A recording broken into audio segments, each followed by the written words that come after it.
2 कच्चे बटाटे घ्यायचे, स्वच्छ धुवून याची साल काढून घ्यायची। बटाटे घेताना थोडेसे मोठ्या साईजचे घ्यायचे। साल काढून झाल्यानंतर याचे छान असे पातळ चिप्स तयार करायचे या पद्धतीचे। आणि हे चिप्स आता एका स्वच्छ पाण्याने धुवून घ्यायचे। धुवून झाल्यानंतर एका कपड्यावरती ठेवून याला पूर्णपणे कोरडं करून घ्यायचं।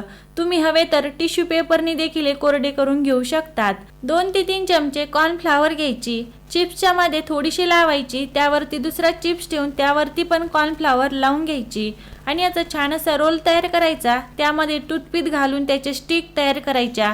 सर्व स्टिक तयार झाल्यानंतर गरम तेलामध्ये घालून छान अशा मीडियम टू हाय हीट वरती कुरकुरीत होईपर्यंत तळून घ्यायच्या। हे सर्व तळून झाल्यानंतर यावरती चवीनुसार मीठ, लाल मिरची पावडर आणि चाट मसाला टाकून मिक्स करायचं।